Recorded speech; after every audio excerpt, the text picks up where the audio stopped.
मी आमचे मित्र डॉक्टर दीपक पवार यांचं अभिनंदन करतो, आभार मानतो की त्यांनी महाराष्ट्र धर्म या विषयावर एक शिबिर घेतलं आणि प्रत्येकाला आपापलं मत मांडायची एक संधी उपलब्ध करून दिली. मला विषय दिला तो म्हणजे महाराष्ट्र धर्माने शेतकरी. तसं बघायला गेलं तर महाराष्ट्र हाच मुळात कृषी प्रधान महाराष्ट्र आहे. आता हळूहळू लोकसंख्येचं प्रमाण हे 40-45% नागरी आणि 55% कृषी इतकं विभागलेलं आहे. पण कधी काळी ते 80-20 असं होतं आणि त्याच्या आधी 100% कृषीच होतं. खरं तर महाराष्ट्र धर्म पहिल्यांदा विचार कुणी मांडला असेल तर तो छत्रपती शिवाजी महाराजांनी मांडला आहे असं माझं मत. कारण मुळात महाराजांनी स्वराज्याची संकल्पनाच मुळात मांडली ती खुलेआम परकीय येऊन जे काय इथल्या मराठी माणसाची खळी लुटली जात होती, त्याचं धनधान्य आणि त्यावरच संपत्ती म्हणजे जनावर, गोट्यातली गोधन म्हैशी कमीच होत्या त्यावेळी. कारण गाय पाळली तर दूध पण मिळतं आणि शेतात काम करायला बैलही मिळतो.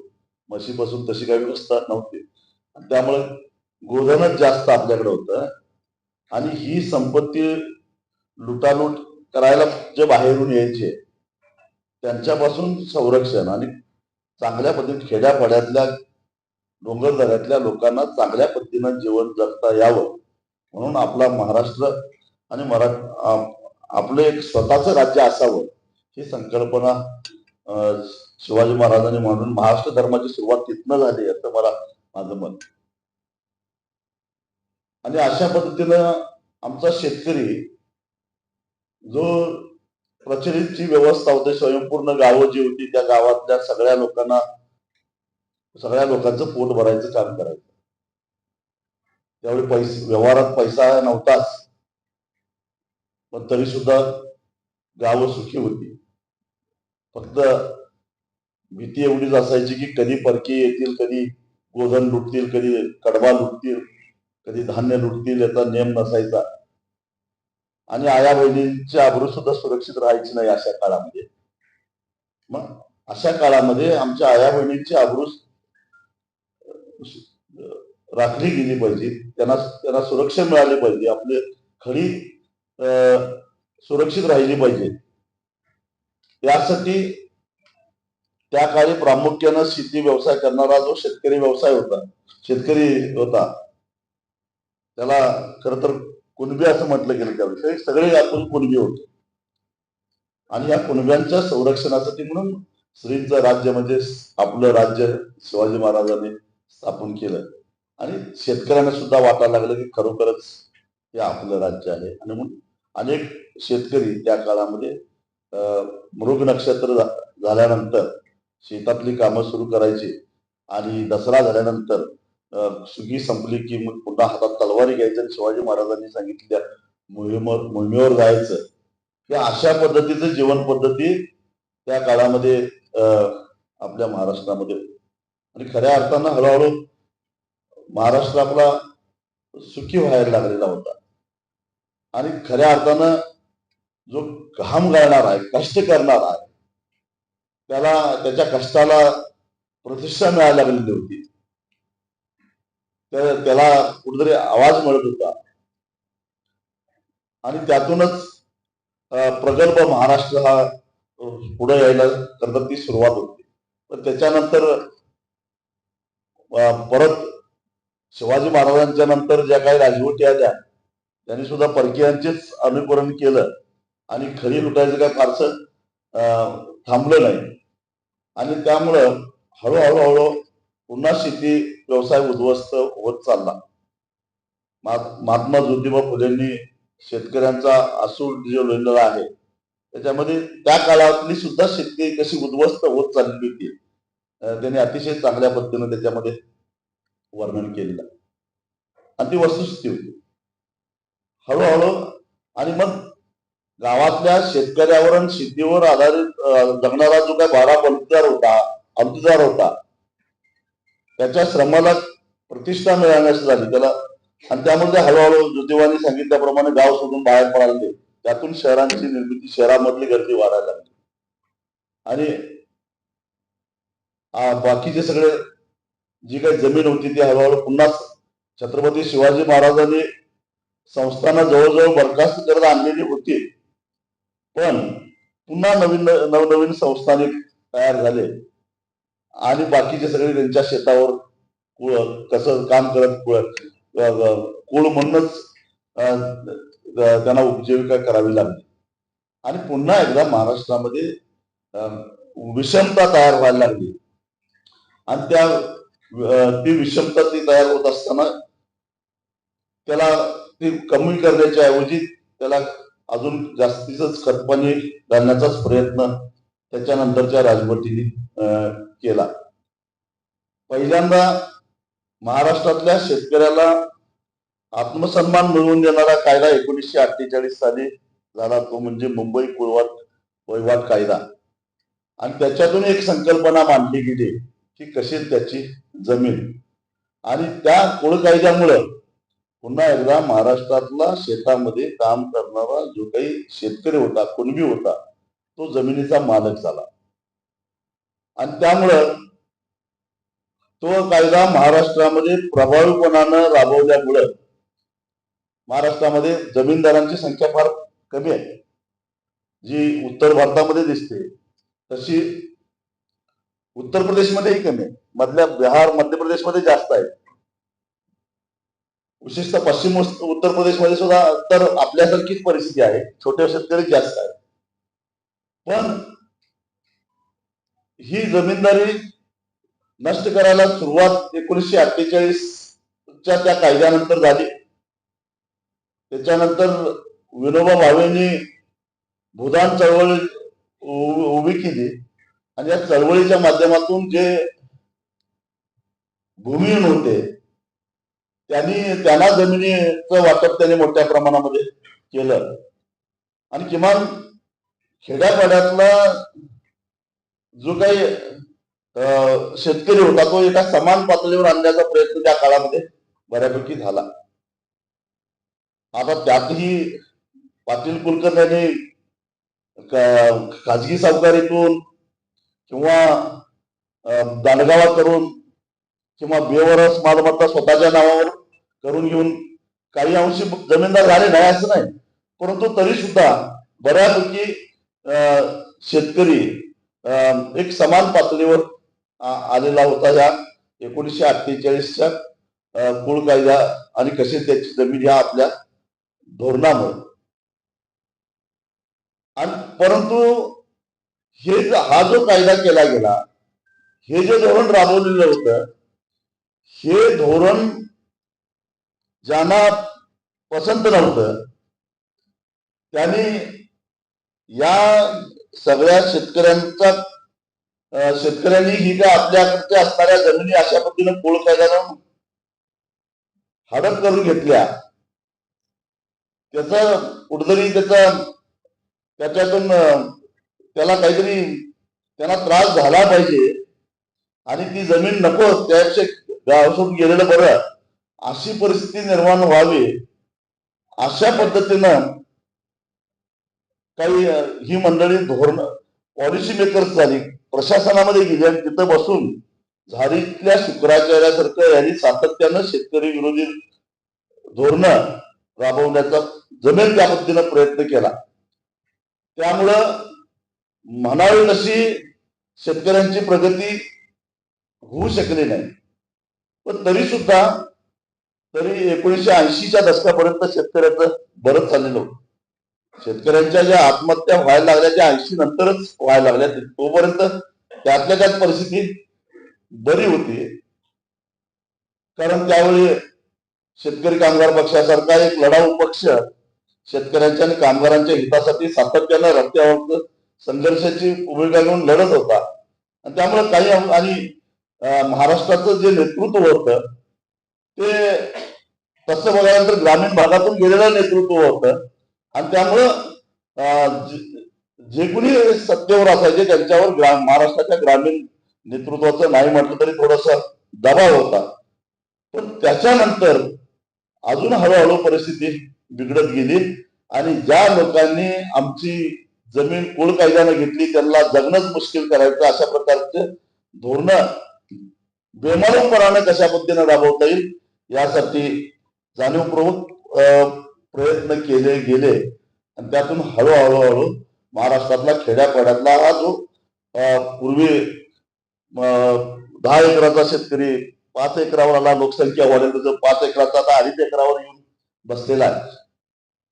अत्यल्प बोधार कधी झाला तो कळालेला नाही. अशा प्रकारची त्याची परिस्थिती आता सगळी त्या शेतकऱ्यांची झाली. आणि मग या शेतकऱ्याला वाचवण्याच्या ऐवजी त्या शेतकऱ्याची चेष्टा करणं, थट्टा करणं आणि त्याच्या अगतिकतेच्या असहायतेचा गैरफायदा घेणं, विकासाच्या नावाखाली त्याच्यावर वरवंटा फिरवून त्याला बेदखल करणं ही एक अधिकृत अशी पॉलिसी, राजवटी बदलल्या पण पॉलिसी बदललेली नाही असं माझं मत आहे, ही राबवली गेली. आणि त्याच्यामध्ये माझा शेतकरी सगळा भरडला गेलेला आहे. आज त्याला सांगितलं जातंय की विकास पाहिजे असेल तर तुला त्याग करावा लागेल, कारण ठेका शेतकऱ्यानेच घेतलेला आहे, दुसऱ्यांनी काही त्याग करायचाच नाही आहे. मग त्याला तुम्हाला शक्तीपीठ मार्ग करायचा आहे, त्याच्यातून काही पैसे त्यांच्या राजकारणासाठी उभे करायचे आहेत, मग करा अजून एखादा रस्ता, त्यातून घ्या शेतकऱ्याची शेती आणि त्याचे पैसे. आता मग सरकारच्या तिजोरीत पैसे नाहीत, मग खाजगीकरणातून भांडवल उभा करा, ते रस्ता बांधा, त्यातच जेवढे तुमचा वाटा आहे तो काढून घ्या आणि त्याच्यानंतर मग ते पैसे फेडायचे ते पब्लिक आहेच, प्रवास करेल तो फेडेल त्याच्यातून. अशा पद्धतीनं त्याच्या जमिनी गेल्या. मोठमोठे विकास अजस्त्र शहर उभा राहायला लागले, त्याच्याखाली शेतकऱ्यांचा आवाज दबला गेला. म्हणजे या महाराष्ट्रामध्ये खेड्यापाड्यामध्ये डोंगरदऱ्यामध्ये हिरवी शाल पांघरून बसलेल्या ग्रामीण भागातलं हिरव्या पदराचा भूतका हा कोणी समजूनच घेतला नाही असं मला वाटतं. खऱ्या अर्थानं जर महाराष्ट्र धर्म वाढवायचा असेल तर या खेड्यापाड्यातल्या कष्टकऱ्यांना सुद्धा आपल्याला बरोबर घ्यावं लागेल. ते ओळखलं छत्रपती शिवाजी महाराजांनी. मुंबई महाराष्ट्रातच राहावी म्हणून जे 105 हुतात्मे होते ते सगळे गावातले होते, लक्षात ठेव.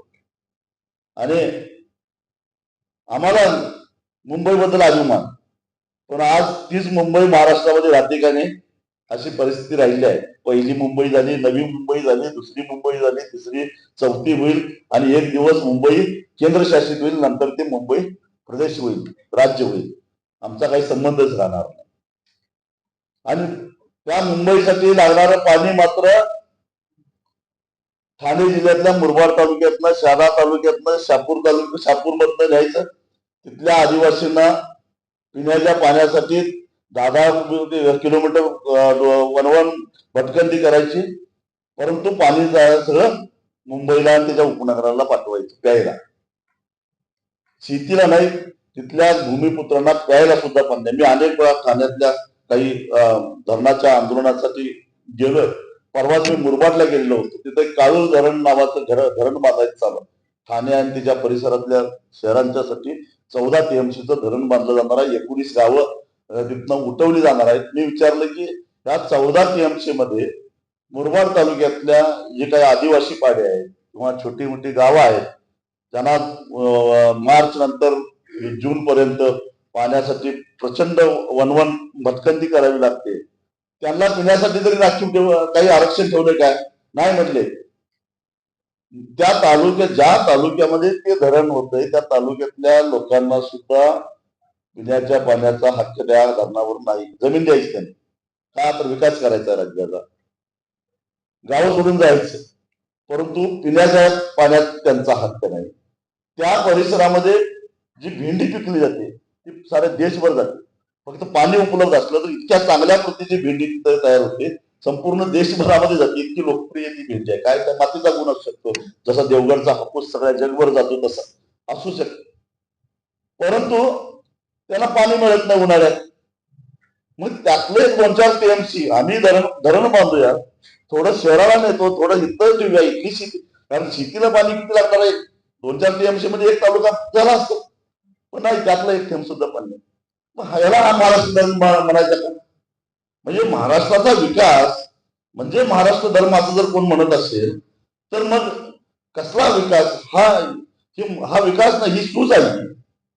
आणि ही सूज कुणाला तरी बळी घेऊन अशा प्रकारची सूज येत असेल तर तो महाराष्ट्र, तो माझा महाराष्ट्र आहे असं इथल्या भूमिपुत्रांना वाटेल का?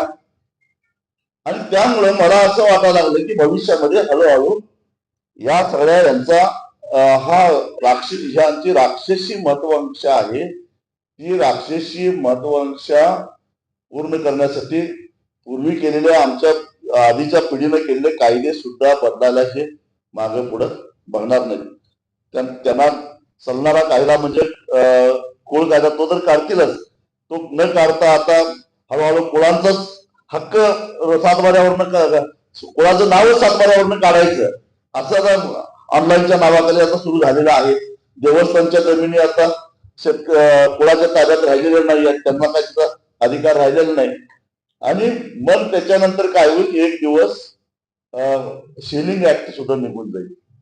आणि सेलिंग ऍक्ट निघाल्यानंतर आता तुम्हाला शेती परवडत नाही, विका आणि इथनं निघून जा. मी आता बघितलं समृद्धी महामार्ग होत होता, महामार्ग बांधला जाणार आहे. ही आधी कुणाला कळतं की मंत्रालयात बसणाऱ्या लोकांना कळते किंवा त्यांच्या बगलबच्च्यांना कळते. मुंबई, ठाणे, नाशिक या परिसरामध्ये या सगळ्या परप्रांतीयांनी मोठ्या प्रमाणामध्ये जमिनी घेऊन ठेवलेल्या आहेत. आणि आम्ही कायदा करून ठेवला चौपट मोबदल्याचा, त्याचा फायदा त्यांनी घेतला. हा भांडून कायदा करून घेतला सरकारकडून, आम्ही फायदा करून घेतला त्यांनी. असं कदाचित आता हा सेलिंग ऍक्ट जर का सगळ्या महाराष्ट्रातनं निघाला तर आज किंवा नामाला तरी 1 एकर, 1.5 एकर, 2 एकर आमच्या नावावर जमले आहेत. त्याही सातबाऱ्यावरनं आमचं नाव हद्दपार होणार. आणि मग शाबरिया, फाबरिया, लुल्ला, कुल्ला असले कुणीतरी येऊन त्या सातबाऱ्याचे मालक होणार. आणि मग 1000-1000, 2,000, 5,000 एकराच्या मालक असणाऱ्या त्यांच्या आलिशान फार्म मध्ये मग आमच्या पोरांनी तिथं नोकऱ्या कराव्या, तिथं शेतमजूर म्हणून जावं, असंही होऊ शकेल. आणि त्यामुळं छत्रपती शिवाजी महाराजांनी ज्या पद्धतीनं या मराठी माणसाच्या मनामध्ये महाराष्ट्र धर्म रुजवला, तोच विचार पुढे घेऊन गेलं. आणि त्याची आपण जर शाश्वती दिली तर मला खात्री आहे की शहरातलाच काय पण खेड्यापाड्यातला माणूस सुद्धा महाराष्ट्र धर्माच्या या झेंड्याखाली एकत्रित आल्याशिवाय राहणार नाही, याची मला खात्री आहे. पण ते हळूहळू सगळे हे नष्ट व्हायला लागले. परप्रांतीयांचं मोठ्या काव्यबाजपणाने ते आक्रमण करायला लागले. मला एक सांगा की नाशिक जिल्ह्यातलं बरंचसं पाणी गुजरातला गेलेलं आहे. कुठे आपला महाराष्ट्र धर्म? नाशिक जिल्ह्यातल्या नद्यांचं पाणी गुजरातला वळवलं गेलेलं आहे. त्याच्यानंतर मी तुम्हाला सांगतो की असं एका क्षेत्रामध्ये हळूहळू आक्रमण व्हायला लागलेलं आहे. आता काही लोकांनी वलसाडच्या आंब्याला हापूसला त्याचे मानांकन करण्यासाठी प्रयत्न करतात. हापूस म्हणजे आपल्या कोकणात वैभव आहे, ते तो देवगडचा हापूस आहे, रत्नागिरीचा हापूस आहे. पण आता वलसाडचा हापूस कसं काय हापूस होऊ शकतो? आमच्या आग्र्याच्या घनसाळावर काही लोकांनी आता घनसाळ तांदळावर अतिक्रमण करायला सुरुवात केलेली आहे. मग असं एक जी काय आमची वैशिष्ट्यपूर्ण जी काय पिकं आहेत त्याच्यावर सुद्धा हळूहळू अशा पद्धतीनं अतिक्रमण करण्याचा प्रयत्न होतो आहे. कधी कधी आमच्या कोल्हापूरचा गुळ हा सगळ्या भारतभर प्रसिद्ध होता. कोल्हापूरचा गुळ म्हणल्यानंतर बाजारपेठेत ग्राहक उड्या मारायचे, अख्खी गुजरात तर आमचा गुळ खायचे. पण आता त्या कोल्हापूरच्या गुळामध्ये इतकं सगळं भेसळ झालेलं आहे. कुठूनही आता उत्तर याचा कर्नाटकचा गुळ आणि कुठला गुळ येतो आणि तो कोल्हापुरी गुळ म्हणून विकला जातो. आज त्याच्यावरच आमचं जे काय आमची मोनोपोली होती कोल्हापूरच्या गुळाची ती संपत चाललेली आहे. आता एक राहिलाय आमचा गोकुळ. सुद्धा राजकारणाचा नाही आहे, लक्षात ठेवा. काय बघा, अमूलला महाराष्ट्रामध्ये थोपवायचं काम गोकुळ, वारणा आणि आपलं हे पुणे जिल्हा, पुण्याचा आपला काय कात्रज, त्या तीनच संघाने, काय जानकर साहेब तुम्ही दुग्ध विकास मंत्री होता, या तीनच संघाने अमूलला महाराष्ट्रामध्ये थोपवण्याचं काम केलेलं होतं. पण ते सुद्धा ही मोनोपोली आपली संपली पाहिजे. कारण कोल्हापूरचं दूध मुळातच चांगलं आहे, ते काय गोकुळमुळे नव्हे, तर कोल्हापुरातल्या गुळाला दुधाला चव अशी आहे की मुंबईतल्या ग्राहकाला अजूनही कोल्हापूरचं दूध, गोकुळचं दूध म्हणजे कोल्हापूरचं दूध आवडतं. आणि मग ह्याच्यावरची हे करण्यासाठी मग काय प्रयत्न आता चांगल्या वेगवेगळ्या पद्धतीनं चाललंय. ते गोकुळचं राजकारण काय आहे त्याच्याशी मला काय देणं घेणं नाही. ते सगळे एकाच माळेच्या मने आहेत, त्याच्याबद्दल मी काय बोलणार नाही. सख्या आला काय, तुक्या आला काय, ते काय करायचं ते करणारच. परंतु आमचा जिल्हा दूध संघ आहे तो शेणामतामध्ये हात घालून 2 लिटर 5 लिटर दुधाचं उत्पादन घेणाऱ्या खेड्यापाड्यातल्या माझ्या बाईचा दूध आहे, माझ्या आईचं दूध संघ आहे. त्या सगळ्यांनी मिळून वाढवलेला हा दूध संघ आहे आणि त्यांनी त्या दुधाची चव विकसित केलेली आहे. ते जर का बंद पडलं तर आज महानंद दुधाची अवस्था जानकर साहेब काय घडले तशी उद्या गोकुळची व्हायला. एकदा तुम्ही जर का त्याचा बदनाम करायला लागला, अहो त्या हलालचा सर्टिफिकेटचा आणि दुधाचा काय संबंध आहे? मला जे काय थोडीफार माहिती आहे, माझं काय सामान्य ज्ञान आहे, त्याच्यात हलालचं सर्टिफिकेट हे मला वाटतं की मटणाशी संबंधित आहे. बरोबर, दुधाचा आणि त्याचा काय संबंध आहे? हा, पण ते हलाल सर्टिफिकेट काय केलं बरं. मला हेही कळतं कारण मी तसा शेतकरी चळवळीतला असल्यामुळं आयात निर्यात अमुक तमुक कुठल्या देशात काय चालतं एवढं तर थोडंफार आपल्याला अक्कल आहे. आणि मग आता आखाती देशामध्ये आपल्याला काहीतरी निर्यात करायचं म्हटलं तर ते सर्टिफिकेट लागतंच. हो, ते हलालचं सर्टिफिकेट घ्यावं लागतं. तुम्हाला बासमती तांदूळ जरी दुबईला पाठवायचा असेल तर हलालचं सर्टिफिकेट घ्यावं लागतं. आता तांदळाचा आणि हलालचा काय संबंध, पण घ्यावं लागतं. आपल्याला विकायचं आहे म्हटल्यानंतर वाचले सर्टिफिकेट घ्यावं लागतं. मग अशा पद्धतीनं समजा जर का ते सर्टिफिकेट घेतलेलं असेल तर ते त्याला काय धार्मिक रंग द्यायचं काय कारण आहे का? काय परदेशामध्ये आपलं दूध जातंय, आपले दुग्धजन्य पदार्थ जातात, त्याला आवश्यक असणारं जर का काय एखादा सर्टिफिकेट आपण उपलब्ध करून घेतलं तर त्यात काय एवढं काय आहे असं, म्हणजे काय आहे त्याच्यामध्ये? मग हलालचं सर्टिफिकेट अमूलकडे नाही, म्हणजे अमूल कुणाच्या ताब्यात आहे? हा, सगळ्यात आधी त्यांनीच घेतलं. हा, आम्ही गोकुळ म्हणून हलालचं सर्टिफिकेट सगळ्यांच्याकडे आहे. हो, पण त्याच्याबद्दल कधी चर्चा झाली का? गोकुळ अमूलनं किती सालापूर्वी हलालचं सर्टिफिकेट घेतलं, मग त्याच्यावर काय नाही चर्चा झाली? हेरिटेज अमुक तमुक की दक्षिणेकडे काही खाजगी संस्था आहेत, कंपन्या आहेत, त्यांच्याकडे आहे की त्याच्याबद्दल काय नाही चर्चा झाली? पण निवडणुकीच्या काळामध्ये काहीतरी कुठल्या तरी गोष्टीला धार्मिक रंग लावायचा आणि एक चांगली चाललेली शिखर संस्था बदनाम करायचं, हे जे चाललंय त्यामुळे हळूहळू महाराष्ट्रातल्या एक एक जर संस्था जर का संपत गेल्या तर या परप्रांतीयांचा गुलाम झाल्याशिवाय आपल्याला राहणार. अमूल सुद्धा जरी ती कोऑपरेटिव्ह असते तर ती गुजरात्यांच्या ताब्यात आहे, लक्षात घ्या. आणि त्यांचं काम करायची पद्धत अशी आहे की पहिल्यांदा घुसायचं आणि एकदा घुसल्यानंतर मग जे काय करायचं ते करायचं.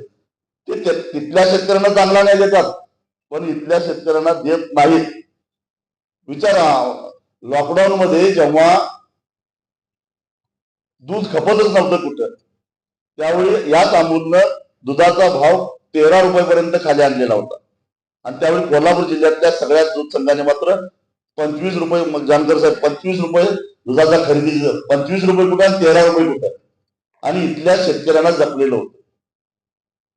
मग अशा पद्धतीनं हे जे काय बाहेरचे लोक आलेले आहेत हे काय जपणार आहेत का महाराष्ट्र धर्म? हे काय जपणार आहेत का इथल्या शेतकऱ्याला? हे काय जपणार आहेत का सर्वसामान्य शेतमजुरांना? आज तुम्हाला सांगतो की कोकणातले काही नेते आम्ही परकीय गुंतवणूक आणली म्हणून हजारो कोटी रुपयाचे कुठल्या वेगवेगळ्या मल्टीनॅशनल कंपन्या आणतात, काय काय आणतात, पण त्यामुळे त्या कोकणातलं सगळं पर्यावरणाचं संतुलन फार बिघडून गेलेलं आहे. त्यामुळे तिथं नीट आता कुठलं पीक घेणं झालं. एक तर त्यातले जमिनीचे तुकडे पडले, त्यामुळे भात शेती संपलेली आहे. आता तिथं कोकणात शेती राहिलेली आहे फक्त आंबा आणि काजू पुरतीच राहिली आहे. बाकी सगळी शेती जवळपास बंद पडण्यात जमा आहे आणि त्याच्यामुळं आज तिथं आंबा आणि काजू सुद्धा पिकायचं मुश्किल झालं. एक आंब्याचं झाड कमीत कमी 15 लोकांना रोजगार देतं किंवा त्याचा प्रत्यक्ष अप्रत्यक्ष त्या 15 लोकांच्या पर्यंत त्याचा फायदा होतो, रोजगार निर्माण करतात ते. मग मला सांगा की किती हजार कोटीची जरी गुंतवणूक झाली तर त्याच्यातून एवढ्या लोकांना माझं फक्त रत्नागिरी आणि सिंधुदुर्ग जिल्ह्यामध्ये 1 कोटी आंब्याची कलम आहे. मग 1 कोटी गुणिले 15 म्हणजे 15 कोटी लोकांच्या पर्यंत लाभ जातो, त्या उत्पन्नाचा लाभ होतो.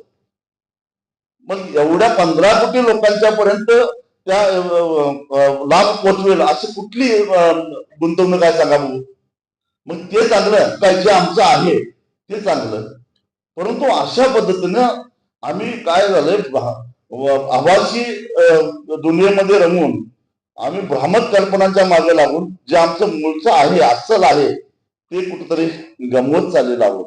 आणि त्यामुळं महाराष्ट्र धर्म सांभाळायचं जरा प्रगती करायला मी काय असं म्हणणार नाही की कायम आदिवासींच्या सारखं लंगोटीवरच राहा किंवा अर्धनग्नच राहा असं मी म्हणणार नाही. प्रगती करावी माणसानं, परंतु जे आपल्याला मागच्या पिढीनं दिलेलं आहे ते राखून त्याला काही धक्का लागणार नाही याची खात्री करून घेऊन माणसानं अवश्य प्रगती करावी. कारण प्रगती करणं हाच मानवाचा खरा गुणधर्म आहे, ओरिजिनल गुणधर्म आहे. त्याला आपण धक्का लावायचा नाही, परंतु जे आहे ते गमवायचं का आपण? आणि म्हणून महाराष्ट्र धर्म सांभाळत असताना या साऱ्या गोष्टीचा सुद्धा विचार कुठेतरी केला पाहिजे. आणि म्हणून या महाराष्ट्र धर्मामध्ये ग्रामीण भागाचं सुद्धा महत्व हे अधोरेखित आपल्याला करावं लागेल आणि त्याच्याकडे दुर्लक्ष करून चालणार नाही एवढं सांगतो. थांबतो. धन्यवाद.